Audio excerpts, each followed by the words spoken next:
Hello and welcome to Leaders of Tomorrow, India's only daily television platform for small businesses. Now, startups are, of course, no strangers to uncertainty, but perhaps more so now than ever before, they are expected to do more with less, generate more business with less money in the bank, service more customers with less resources at their disposal. So, is there any sort of a silver lining to this global health crisis as far as the startup community is concerned? Well, to share his take tonight on the show, I'm joined by a very special guest, Insights Principal at Oddup, Aniket Mazumdar.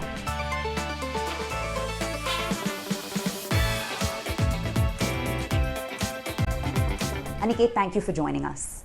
It's a pleasure to be here. Now, Aniket, before we hone in on the current market scenario, historically, what are the sort of market forces and macroeconomic factors that most significantly impact startup performance in your view? Startup performances in general are dependent on various factors.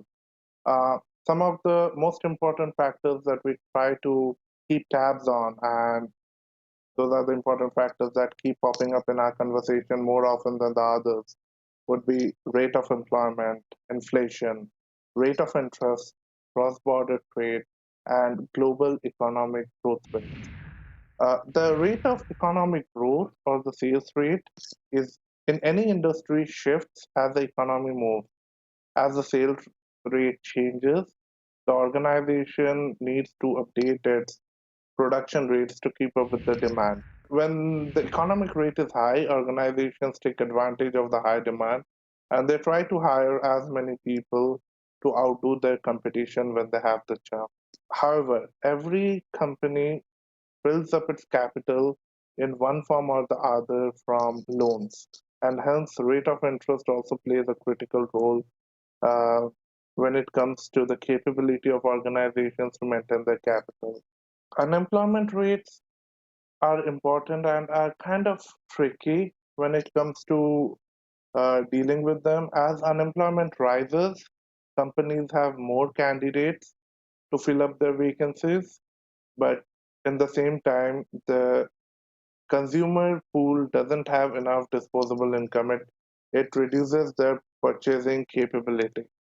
Uh, when the unemployment reduces, there is less competition for vacancies, but the top line revenue of the company remains intact. A couple of relatively less impactful metrics would be the international or the cross-border trade capability. Historically, in Oddup, we have always seen that companies that operate across the globe see double-digit growth compared to companies who operate in restricted markets. Last but not the least, inflation. Inflation plays a major role because holistically, it just reduces the purchasing power in the market. When inflation increases, products and services have to be marked up to be sold at a higher cost. Uh, Clients and consumers can purchase less of the product and services. In case there's a deflation, consumers have more purchasing power and they can purchase more products and services. So these are the few things that we try to keep a track on. But other than that, these are not the only metrics. There are various metrics that determine startup performance. Sure. Now, Oddup, of course, scores startups on a scale of 1 to 100, basis their financial health and basis future market predictions around their potential. But in the COVID-19 era, where crystal ball gazing has, proven to be speculative at best, how difficult is it to even determine the future market performance of today's startups? Yeah, the COVID-19 situation is a bit challenging and it adds an additional layer of challenge to the market. But even without this global emergency, there is no one size that fits all. There are companies that operate in different industries, operating from different locations. All of them have their own individual nuances. Our computed algorithm updates the Oddup score, the proprietary score, on a daily basis based on various quantifiable metrics, taking past trends, past movement, historical data, and updates the score on a daily basis. Our team of analysts, on the other hand, look at the market holistically, tracking different technical updates, new regulations that in play, any other applicable news that can cause market disruption. At Oddup, we believe that historical metrics speak for themselves. They cannot be ignored. There's always something to learn from history. And as well as they are being moderated by the current market situation, the current scenario. So the Oddup score that we put in is moderated by both the historical data as well as our analyst viewpoint from the current market situation to give us a single score that basically tells an investor that this startup is healthy and has a high potential of success, or whether it is not the right time to invest in a startup. Sure. That leads me to my next question. How can not just institutional investors but individual investors leverage the Oddup platform? So, investors, venture capitals, and any kind of investor, they are on a constant lookout for the next big thing across these dynamically changing markets. And as an investor, one of the best leverages that he or she can have in this scenario is access to reliable real-time data on various global startup entities. Oddup helps these decision makers identify the key health metrics and indicators of various startups, as well as locations and investment, as we keep track of all the entrepreneurial or investment activities in major health startups across the globe. And to add to that, we just do not track, we provide a suite of proprietary metrics like the one that we have spoken about, Oddup score, which is a health barometer in a single score, as well as a benchmark valuation, which basically estimates the value of a startup. Now, the benchmark valuation is the current estimate valuation of a startup. The matrix helps investors identify the next startup they want to invest in. And the trend between the benchmark valuation and the last recorded valuation is basically one of the native markers of the rate of growth of a startup of interest. Now, we have already discussed the Oddup score. So Oddup score in one single statement is health indicator. The higher the Oddup score is, the more healthier it is, and that particular startup is ahead of its competition in that particular industry or location. So, say a startup has a high Oddup score, which would naturally imply that perhaps there's a low risk profile there. But aren't many startup investors perhaps in search of exactly the opposite, meaning a high risk, high reward outcome scenario? High risk, high reward is the MO of any investment. Now, when we talk about a low risk startup, we are basically empowering the investor to make an informed decision rather than just shooting in the dark and hoping that the venture lands a bullseye. When we are reducing the risk by analyzing different quantitative and qualitative aspects of the startup operation, we are not reducing the potential reward involved. We are just enabling the investor to take a wiser, informed, data driven decision so that if we speak ideally, we want to ideally approach that low risk, high reward scenario. And if there's low risk involved with the same amount of reward, why do we need to undertake high risk? Sure, a very valid point. And given that you head up the analytics effort at Oddup, very curious to understand what are the data pieces and parameters that your end users care most about? Is it a company's funding history, for example? Is it a valuation analysis around that particular startup? Is it a set of comp tables and cap tables? What are the pivotal data points here that make all the difference? When a client seeks information on funding history of a startup, he or she wants to understand how backed an individual organization is, how well funded it is. While valuation analysis can actually natively indicate the rate of growth. What was the valuation of a startup when it was last funded? versus if we look at the order benchmark valuation, it indicates whether the company has grown as a whole or his valuation has gone down in the market. We have also very recently launched the order indexes, which highlights at a higher level the dynamic movement within individual sector or individual ecosystem. And what that does is basically it tracks companies moving across each other, competitors battling for that limited market real estate. It has been success within entrepreneur competitors because they just want to outdo each other, and there is a very limited real estate in any individual industrial market to capture, and they want to get the biggest pie out of it.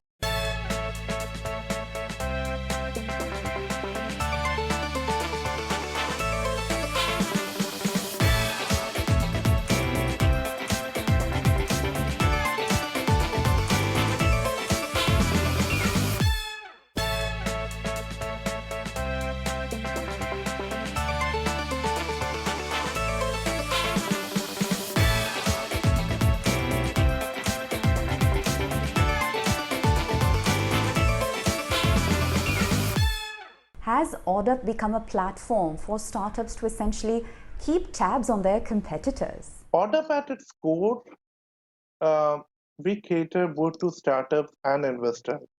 Uh, just like an investor can come onto a order platform and approach us with a particular use case and trying to understand which particular location, industry, or even as granular as the individual startup would best suit its need.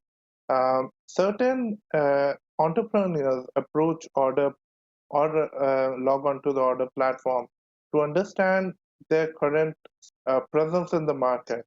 And that is what I was saying with the order indexes, they have been able to keep a track on their competitors as well. That has been a huge success because on a daily basis, they can keep tabs on their position versus their competitors' position. This dynamic index hasn't been implemented in its native form ever before. So that was something that was well received by our consumers. Now, given that there are other data driven platforms that essentially rank and score startups, what do you believe distinguishes Oddup from its competitors in the marketplace? Oddup, at its core, is not just a data platform or a rating provider. Oddup is an end-to-end insights provider. Whether it's a venture capital investor looking to add a unicorn to its portfolio, or whether a part of a corporate deal advisory team performing due diligence on an upcoming acquisition. Oddup plays a critical role in identifying the emerging strategic opportunities in the global ecosystem. Uh, at Oddup, we take pride in effectively combining business knowledge, uh, analytics, data science expertise, technology to address each client requirement on a case by case basis and deliver a customized, actionable, insights backed solution. Well, like you're saying, Oddup at its core seems to really be emerging as a fintech play, and is the underlying intention here to perhaps disrupt the equity research space as we know it, particularly in the context of the private company ecosystem? The primary objective of order is and always has been to simplify the process of due diligence.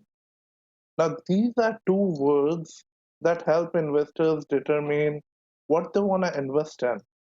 It also helps consultancy determine which ventures to recommend to their client or which startups that can be acquired or merged with for a larger organization and have that perfect synergy.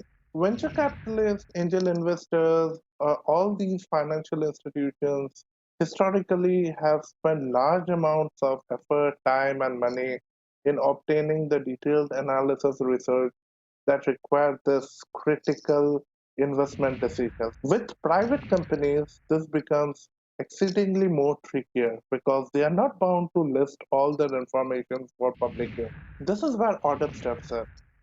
Oddup offers comprehensive data that makes investment decisions easier, faster, more effective. And whether it's an individual tool or as a supplement for the existing due diligence practices, Oddup as an organization, Oddup as a service. We just offer the investors the insight that they need to make a decision. Now, taking the conversation a bit closer to home, Oddup, of course, entered the Indian market in 2017, making its presence felt in Mumbai, Delhi, and Bangalore. But since then, many cities, including, for example, Chennai, Hyderabad, Vishakhapatnam, Pune, and countless others, have sort of become home to, startup ecosystems of their own. So, very curious to understand what are Oddup's India-specific expansion plans going forward.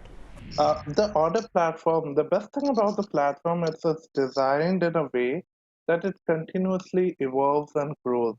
Even as we speak right now, the platform is evolving, growing, tracking more startups, locations, adding it to the background. It's expanding across industries, covering investments, investors, um, and those are added to the back end. The reason that we list Mumbai, Bangalore, and New Delhi on our front end is as unfortunate as it is, 99% of our client requests are based on these locations. Uh, However, that being said, over the last 3 years, apart from the three original locations, we have expanded to track startups and entrepreneurial activities in more than 10 hubs across India. And these are including but not limited to Hyderabad, Chennai, Pune, Ahmedabad, and Kolkata, among others. So if a client comes up to us and asks for a data on a particular startup hub, which is not listed on our front end, we will still be able to do it. We have those data, we have tracked them. We just don't list them because of popular demand. Also, like I said, as order platform keeps expanding its reach, Oddup as a brand continues to expand and cater to new locations, new industries, new startups, new investors. And our aim is to just become that one complete tool for startup and investment data, as well as being able to track investment and entrepreneurial activities as and when it happens. Aniket, by way of closing comments, do you believe that Oddup will essentially help India identify its next unicorn startup? Oddup has its play across the entire globe. Uh, there are more and more startup hubs are coming up in India.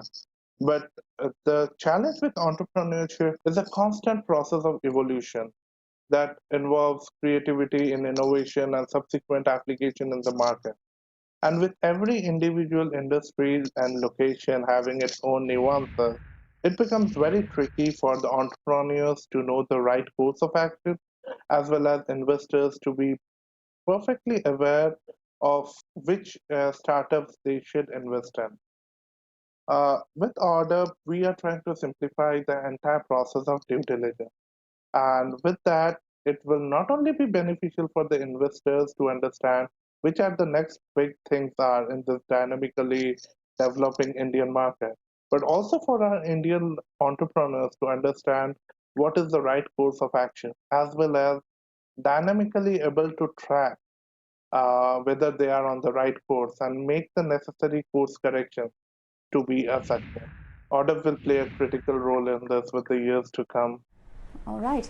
And so for our viewers, and particularly the entrepreneurs in the audience that may be watching, any parting words of wisdom for them as they essentially find themselves navigating through these incredibly tough and trying times? Yeah, like entrepreneurship, the core essence of entrepreneurship doesn't change.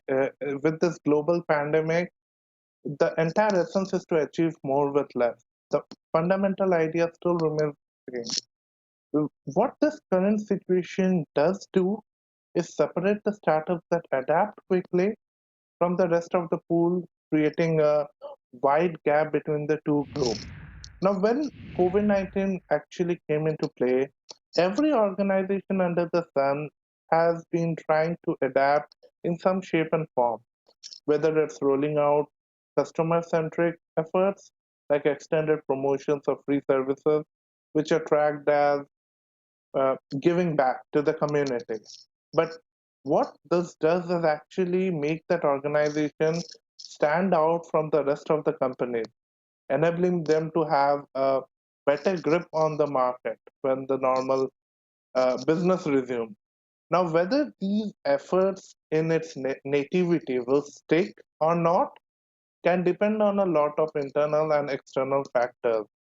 But companies that can react quickly to this changing environment instantaneously meet the unmet needs of the consumers, both existing and prospective, and make that effort stick will be the startups that will come out leaps and bounds ahead of the competition when the global market returns to relative normality.